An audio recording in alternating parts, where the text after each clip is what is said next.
Hello दोस्तों, इस YouTube channel पर आपका स्वागत है। वर्ष 1910 में उत्तर प्रदेश के कानपुर से प्रकाशित होने वाली प्रमुख क्रांतिकारी पत्रिका प्रताप का संपादन किसने किया था? पत्रिका का नाम है प्रताप और इसके संपादक कौन थे? गणेश शंकर विद्यार्थी दिया गया है, अब्दुल हलीम ने, शिव प्रसाद गुप्ते ने, कृष्णदत्त पालीवान ने। तो राइट आंसर ऑप्शन ए है, गणेश शंकर विद्यार्थी इसके संपादक थे। तो ए यहाँ पर राइट आंसर है। नगोया प्रोटोकॉल के संबंध में निम्नलिखित कथनों पर विचार कीजिए। कोड के माध्यम से सही कथन चुनें। नगोया प्रोटोकॉल का समझौता अक्टूबर 2010 में हुआ था। यह प्रोटोकॉल 2014 में लागू हुआ।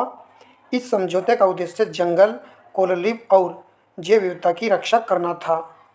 तो कोड के माध्यम से सही उत्तर का यहाँ पर चयन करना है। राइट आंसर ऑप्शन डी है।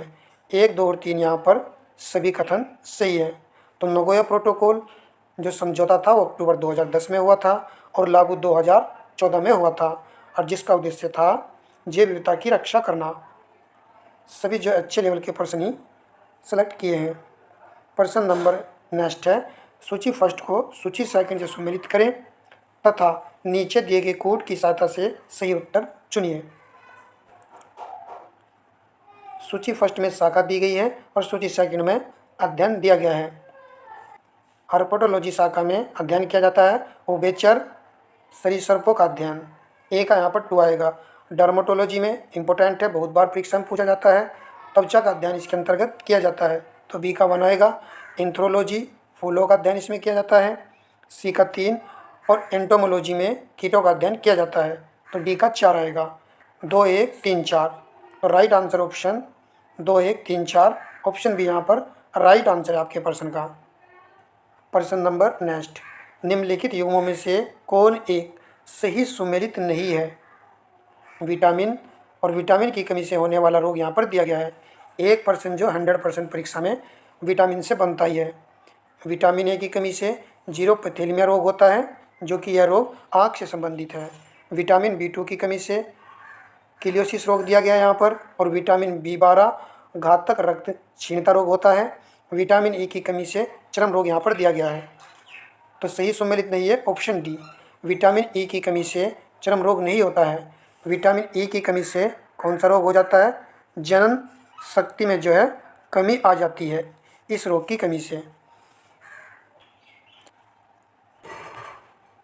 लेukemia रक्त कैंसर में लाल रक्त कणिकाओं की संख्या बढ़ जाती है, श्वेत रक्त कणिकाओं की संख्या बढ़ जाती है, तो दोनों में आंसर है। तो राइट आंसर ऑप्शन बी है, श्वेत रक्त कणिकाओं की संख्या बढ़ जाने के कारण ही लेukemia रक्त कैंसर जो हो जाता है। निम्नलिखित युग्मों में से कौन सा एक सही सुमेलित नहीं है? रोग और यहाँ पर पादप दिए गए हैं। गुच्छ शीर्ष रोग केला दिया गया है, उक्टा रोग अरहर दिया गया है, लाल सड़न रोग गन्ना दिया गया है, कोली रोगा रोग आम यहाँ पर दिया गया है। ये दोनों पॉइंट तो आप जानते ही होंगे और हमने कई बार ये करा भी है कि उक्टा रोग जो हर की फसल में देखने को मिलता है, और लाल सड़न रोग तो आप सभी जानते हो कि गन्ने की फसल में होता है। ए और डी में आंसर है, तो डी चुनने वाले विद्यार्थियों का राइट आंसर है। यह रोग जो आम से संबंधित नहीं है। कोली रोगा रोग जो पहली बार देखा गया था अखरोट में। किस फसल में देखा गया था उसको पहली बार? अखरोट की फसल में। और गुच्छ शीर्ष रोग केला में आपको देखने को मिलता है। तो ये तो इजीली तरीके से याद रहेगा। केला जो है आप देखते हो गुंछे में होता है, तो इसी प्रकार आपको याद रख लेना है कि गुच्छ शीर्ष रोग केला से ही संबंधित रोग है। देखिए, सभी तरह के प्रश्न एग्जाम में पूछे जाते हैं और हम प्रत्येक सेट में अलग अलग तरह के प्रश्नों को शामिल करते हैं। और प्रत्येक सेट को वाच किया करो भाई, इससे आपको बेनिफिट जरूर मिलेगा एग्जाम में। प्रश्न नंबर नेक्स्ट देखिए, जचिंद्र नाथ मुखर्जी निम्नलिखित में से किस क्रांतिकारी समिति या समितियों के सदस्य रहे हैं? अनुशीलन समिति दी गई है, युगांतर दी गई है और गदर पार्टी दी गई है। कोड की सहायता से सही उत्तर का चयन करें। नाम दिया गया है जचिंद्र नाथ मुखर्जी, और राइट आंसर ऑप्शन डी है, ये सभी समितियों के सदस्य रहे हैं। कथन कांड का प्रश्न है, अभिकथनीय पंचायत चुनाव में अनुसूचित जातियों के लिए पदों का आरक्षण अरुणाचल प्रदेश में लागू नहीं होता है। कारण 2011 के अनुसार अरुणाचल प्रदेश में अनुसूचित जातियों की संख्या नहीं पाई गई। नीचे दिए गए कूट से सही उत्तर का चयन कीजिए। पहला कूट में दिया गया है ए तथा आर दोनों सही है, आर ए की सही व्याख्या कर रहा है। तो आप देखिए कि ये सही है या गलत है। तो राइट आंसर ऑप्शन ए ही है यहाँ पर, क्योंकि अरुणाचल प्रदेश में कोई भी अनुसूचित जनजाति नहीं पाई गई है, इसलिए वहाँ पर अनुसूचित जनजाति के लिए पदों का आरक्षण लागू नहीं होता है। तो ए यहाँ पर राइट आंसर था। चलिए प्रश्न नंबर देखिए नेक्स्ट। सूची फर्स्ट को सूची सेकंड से सम्मिलित करें तथा नीचे दिए गए कोड की सहायता से सही उत्तर चुनिए। सूची फर्स्ट में राज्य और सूची सेकंड में लोकसभा सीटें दी गई हैं। झारखंड में लोकसभा की 14 सीटें हैं, तो इकट्ठू आएगा। पंजाब में लोकसभा की 13 सीटें हैं और बिहार में लोकसभा की 40 सीटें हैं। सी का 1। तमिलनाडु में लोकसभा की 39 सीटें हैं, तो डी का 4 आएगा। तो राइट आंसर हमारा ऑप्शन डी है, 2, 3, 1, 4। नेक्स्ट, निम्नलिखित नदियों पर विचार कीजिए। उपरोक्त में से कितनी चंबल की सहायक नदियां हैं? तो चंबल की सहायक नदी है पार्वती, बनास, मेज। राइट आंसर ऑप्शन सी है। केवल यहाँ पर 3 नदी जो चंबल की सहायक नदी है। हेमावती सहायक नदी है कावेरी की। कि हेमावती किसकी सहायक नदी है? कावेरी की है सहायक नदी है। नेक्स्ट प्रश्न देखते हैं। तो कोट की सहायता से सही उत्तर का यहाँ पर हमको चुनाव करना है। भंडारा किस खनिज से संबंधित है? तो यहाँ पर आएगा मैग्नीज। 1 का 4 आएगा। भंडारा आप जानते हो किस राज्य में है? महाराष्ट्र राज्य में है ये, और मैग्नीज के लिए यह स्थान जाना जाता है। नलौर अभ्रक के लिए, और ये आंध्र प्रदेश में है, तो यहाँ पर 2 आएगा। डल्ली राजहरा जो कि लोहे अक्ष उत्पादन के लिए जाना जाने वाला स्थान है, और यह आपका है छत्तीसगढ़ राज्य में। राखा खान, तो यहाँ पर बचा है आपका तांबा। तो राखा खाने जो है प्रसिद्ध है तांबा के उत्पादन के लिए, और राखा खान जो है किस राज्य में है, यह पॉइंट जानना बहुत ज़रूरी है। झारखंड राज्य में है ये, और ये तांबा उत्पादन के लिए प्रसिद्ध खाने हैं। 4, 2, 3, 1 ऑप्शन डी प्रश्न का राइट आंसर है। उत्तर प्रदेश में स्थित निम्न जल विद्युत परियोजना में कौन सी एक रिहन नदी पर स्थित है? राजघाट, शीतला, ओबरा, माता टीला। तो राइट आंसर ऑप्शन सी है। ओबरा जल विद्युत परियोजना रिहंद नदी पर है, सोनभद्र जिले में है, जबकि राजघाट, शीतला और माता टीला ये किस नदी पर स्थित है? तीनों परियोजना बेतवा नदी पर स्थित है। प्रश्न नंबर नेक्स्ट। पारिस्थितिकी पद छाप के नाप की इकाई है? भूमंडलीय hectare, nanometre, Hoppus, cubic foot, cubic ton. तो ऑप्शन है यहाँ पर राइट आंसर है। यह जो पारिस्थितिकी पद छाप के नाप की इकाई है भूमंडलीय हेक्टेयर। प्रश्न नंबर नेक्स्ट। निम्न युग्मों पर विचार कीजिए। पंचवर्षीय योजना दी गई है और केंद्रीय विषय यहाँ पर दिया गया है। उपरोक्त युग्मों में से कितने सही सुमेलित हैं? उपरोक्त युग्मों में से कितने युग्म यहाँ पर सही सुमेलित हैं, ये हमको यहाँ पर बताना है। 5वीं पंचवर्षीय योजना गरीबी निवारण एवं रोजगार सृजन दिया गया है। 6ठी पंचवर्षीय योजना निर्धनता उन्मूलन एवं आत्मनिर्भरता दी गई है। 9वीं पंचवर्षीय योजना में सामाजिक न्याय और समानता के साथ आर्थिक समृद्धि दी गई है। 11वीं पंचवर्षीय योजना में तीव्रतर और अधिक समावेशी विकास यहाँ पर दिया गया है।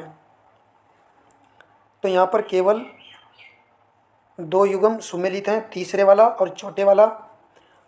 5वीं पंचवर्षीय योजना में निर्धनता उन्मूलन एवं आत्मनिर्भरता इसका केंद्रीय विषय था, और 6ठी में आपको याद रखना है गरीबी निवारण एवं रोजगार सृजन। तो भैया यहाँ पर बहुत ही अच्छा प्रश्न था ये। प्रश्न नंबर नेक्स्ट। निम्नलिखित पर विचार करें तथा उनको काल क्रम अनुसार व्यवस्थित करें। यहाँ पर जो है 5 युद्ध दिए गए हैं, इन 5 युद्धों का आपको काल क्रम अनुसार व्यवस्थित करना है। बिलग्राम का युद्ध हुआ था 1500 1540 में बिलग्राम के युद्ध को आप जानते होंगे कन्नौज का युद्ध भी कहा जाता है। तो यह 1540 में हुआ था। सरहिंद का युद्ध 1555 ईस्वी में हुआ था। चौसा का युद्ध 1539 ईस्वी में हुआ था। और दोहरिया का युद्ध जिसको देवरा का युद्ध भी कहा जाता है, यह युद्ध हुआ था 1532 ईस्वी में। और चंदेरी का युद्ध 1528 ईस्वी में हुआ था। तो यहाँ पर जो है पाँचों युद्ध हमने मेंशन किए हैं और पाँचों युद्ध आपके जो है याद रहने चाहिए, क्योंकि पर्सन जो है इससे बन ही जाता है। इस प्रकार हमारा राइट आंसर यहाँ पर ऑप्शन सी है, 5 4 3 1 2। प्रश्न नंबर नेक्स्ट है, गोदावरी नदी की सहायक नदियों का उद्गम से डेल्टा की ओर सही क्रम होगा। तो यहाँ पर सही क्रम कहा गया है और कहा गया है कि उद्गम से डेल्टा की ओर गोदावरी नदी की सहायक नदियाँ। तो ये तो सभी यहाँ पर सहायक नदियाँ हैं, तो सही क्रम हमें बताना है। तो ऑप्शन बी यहाँ पर राइट आंसर है, वेनगंगा, पेनगंगा, प्राणहिता, इंद्रावती। तो इसको याद रखना है, पहले वेनगंगा आएगा, फिर पेनगंगा, फिर प्राणहिता, फिर इंद्रावती। ये गोदावरी की सहायक नदियाँ हैं। नीचे दो कथन दिए गए हैं, एक को कथन और दूसरे को कारण आर कहा गया है। पहाड़ी क्षेत्रों गोइटर एक सामान्य बीमारी है, कारण पहाड़ी क्षेत्रों में लोगों के भोजन में आयोडीन की कमी होती है। तो नीचे दिए गए कूट से सही उत्तर का चयन कीजिए। देखिए यहाँ पर ऑप्शन ए आएगा या फिर ऑप्शन बी आएगा answer. Option B right answer है, ए तथा आर दोनों सही है, आर ए की सही व्याख्या है। पहाड़ी क्षेत्रों में गोइटर घोंघा रोग सामान्यतः देखने को मिलता है और यहाँ पर जो है पहाड़ी क्षेत्रों में लोगों के भोजन में आयोडीन की कम मात्रा के कारण यह रोग देखने को मिल जाता है। तो इसलिए यहाँ पर दोनों सही थे और स्पष्टीकरण व्याख्या भी यहाँ पर कर रहा है। कौन सा युग्म सही सुमेलित नहीं है? बहुत ही अच्छा प्रश्न है ये। स्टॉकहोम सम्मेलन 5 जून को पर्यावरण दिवस को मनाने का संकल्प पारित किया गया था। तो इस सम्मेलन में जो है 5 जून को पर्यावरण दिवस मनाने का संकल्प पारित किया गया। पहले वाला स्टेटमेंट सही है। रियो सम्मेलन एजेंडा 21 स्वीकृति, जोहान्सबर्ग सम्मेलन द्वितीय पृथ्वी सम्मेलन भी इसको कहा जाता है। वार्सा सम्मेलन 2015 के पेरिस जलवायु समझौते को लागू करने पर सहमति। देखिए कौन सा सही सम्मिलित नहीं है, तो डी यहाँ पर राइट आंसर है। वार्सा सम्मेलन का संबंध जो है इससे नहीं था कि 2015 के पेरिस जलवायु समझौते को लागू करने पर सहमति बनी थी किस सम्मेलन की।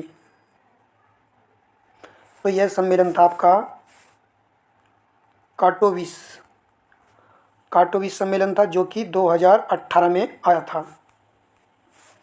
वार्सा सम्मेलन की बात करें तो वार्सा सम्मेलन 2012 में हुआ था। इस सम्मेलन में जो है ग्रीन क्लाइमेट फंड बनाने की सहमति बनी थी। अब देखते हैं नेक्स्ट प्रश्न।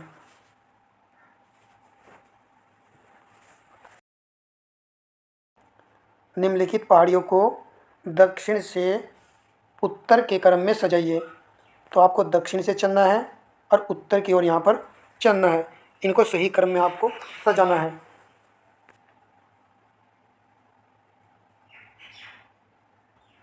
तो राइट आंसर ऑप्शन बी है। सबसे पहले पलानी की पहाड़ियाँ आएंगी जो कि तमिलनाडु में हैं। उसके बाद में आएगी नीलगिरी की पहाड़ियाँ जो कि तमिलनाडु के साथ साथ केरल राज्य में भी हैं। फिर आएगा आपका अन्नामलाई की पहाड़ियाँ, यह भी तमिलनाडु और केरल में फैली हुई हैं। कार्डेमम की पहाड़ियाँ केरल में हैं और तमिलनाडु में इसका कुछ हिस्सा है। तो इस प्रकार यहाँ पर बी राइट आंसर है। कार्डेमम की पहाड़ियों को ही हम इलायची की पहाड़ियाँ भी कहते हैं। पिछली बार जो है घाट से संबंधित प्रश्न आया था, तो यहाँ से हम जो है कुछ सूचकांकों को देखेंगे। जैसा कि हमने कल आपको बताया था कि हम सूचकांक से संबंधित आपको प्रश्न कराएंगे। करंट अफेयर जो है ARO में 2024 की भी पूछी जाएगी और 2025 की भी पूछी जाएगी। 2024 की जून से तो याद ही रखनी है, जून से आगे की करंट अफेयर आपको तैयार कर लेनी है, जो कि 2025 की भी है। कम से भी कम 10 मंथ की करंट अफेयर जो है एग्जाम में पूछी जाएगी। चलिए हम थ्योरी के माध्यम से इन सभी सूचकांकों को देख लेते हैं। तो पहला सूचकांक जो है इसमें वैश्विक भूख सूचकांक है, जो कि इम्पोर्टेंट है और जर्मन संस्था इसको जारी करती है। 127 देशों में भारत की जो रैंक है वो 105वीं है और इसका स्कोर भी याद रखना है आपको 27.3 है, जो कि एक खराब स्कोर है, एक अच्छा प्रदर्शन नहीं है भारत का। और शीर्ष स्थान जो है बेलारूस का है इसमें। और नेक्स्ट देखिए, आर्थिक स्वतंत्रता सूचकांक फ्रेजर इंस्टीट्यूट्स को जारी करता है और हांगकांग इसमें प्रथम स्थान है और भारत का स्थान इसमें 84वां है। वैश्विक नवाचार सूचकांक, जो कि कल वाले प्रश्न पत्र में ये प्रश्न पूछा गया था और इसको जारी करता है विश्व बौद्धिक संपदा सूचकांक और 133 देश कल भी दिया गया था और हमने बताया था कि स्विट्जरलैंड जो है इसमें प्रथम स्थान पर है और भारत इसमें 39वें स्थान पर है। और सबसे अंतिम पायदान पूछा गया था, तो सबसे अंतिम पायदान पर कौन सा देश था? अंगोला देश था, ये कहा गया था। इस प्रकार जो आयोग प्रश्न पत्र बनाता है और ऐसे ही प्रश्न पूछता है। चलिए तो नीचे देखिए, और एशिया पावर इंडेक्स 2024 में जो है अमेरिका का शीर्ष स्थान है और भारत का इसमें तीसरा स्थान है। हेलने पासपोर्ट इंडेक्स 2024 है, हेलने एंड पार्टनर्स इसको जारी करता है। 195 देशों में सिंगापुर जो है फर्स्ट स्थान पर है और जबकि भारत का जो है 82 है। नीचे देखिए, और सभी दोस्त भाई वीडियो को लाइक शेयर अवश्य किया करो। वैश्विक ऊर्जा संक्रमण सूचकांक 2024 विश्व आर्थिक मंच द्वारा इसको जारी किया जाता है। स्वीडन जो है इसमें प्रथम स्थान पर है, भारत का स्थान जो है 63वां है। कल वाले सेट में ये वाला क्वेश्चन भी हमने आपको करा था। तो देखिए इस प्रकार जो है प्रश्न बन रहे हैं और हम कोई भी टॉपिक नहीं छोड़ रहे हैं, जो इम्पोर्टेंट है उसको जरूर कराते हैं। ग्लोबल जेंडर गैप सूचकांक 2024 विश्व आर्थिक मंच द्वारा इसको जारी किया जाता है और आइसलैंड जो प्रथम स्थान पर है और 129वां स्थान इसमें भारत का है। ग्लोबल जेंडर गैप सूचकांक में भारत का स्थान कौन सा है? 129वां है, इसको याद रखना है। पर्यावरण प्रदर्शन सूचकांक 2024 में एस्टोनिया का जो प्रथम स्थान है 180 देशों में, भारत का जो स्थान है वो 176वां है। नेक्स्ट देखिए, वैश्विक शांति सूचकांक इम्पोर्टेंट है ये और इसको जारी करता है Institute for Economics and Peace. Iceland जो इसमें प्रथम स्थान पर है। वैश्विक शांति सूचकांक, शांति के लिए यहाँ पर ठंडा है, आइसलैंड है तो ठंडा है तो शांति है, आइसलैंड प्रथम स्थान पर रहेगा और भारत की इसमें रैंक जो है 116वीं है। नेक्स्ट देखिए, यात्रा और पर्यटन विकास सूचकांक विश्व आर्थिक मंच इसको जारी करता है और इसमें अमेरिका का प्रथम स्थान है, भारत का इसमें 39वां स्थान है। प्रेस स्वतंत्रता सूचकांक 2024 रिपोर्ट्स विदाउट बॉर्डर्स को जारी करता है, फ्रांस। नॉर्वे का प्रथम स्थान है इसमें और भारत का इसमें 159वां स्थान है। और नीचे देखिए, और मानव विकास रिपोर्ट सूचकांक जो कि 2023-24 का है, अब ये साथ बदलने वाला है। और संयुक्त राष्ट्र विकास कार्यक्रम UNDP इसको जारी करता है, स्विट्जरलैंड इसमें प्रथम स्थान पर है और भारत जो है इसमें 134वें स्थान पर था। विश्व खुशहाली रिपोर्ट 2024 सतत विकास समाधान नेटवर्क इसको जारी करता है। विश्व खुशहाली के लिए क्या होगा? सतत विकास समाधान आपको करना पड़ेगा, ऐसे याद कर लीजिए। और फिनलैंड जो इसमें प्रथम स्थान पर है, खिलता फिनलैंड है जो कि प्रथम स्थान पर है। भारत इसमें 126वां स्थान जो है पाया है। और नीचे देख लीजिए, अंतर्राष्ट्रीय बौद्धिक संपदा सूचकांक 2024 में जो है अमेरिका का प्रथम स्थान है, ये भी कल वाले सेट में प्रश्न पूछा गया था और भारत का स्थान जो है इसमें 142वां है। भ्रष्टाचार धारणा सूचकांक 2023 है, इसको हटा दीजिए यहाँ से क्योंकि हमको 2024 के याद रखने हैं।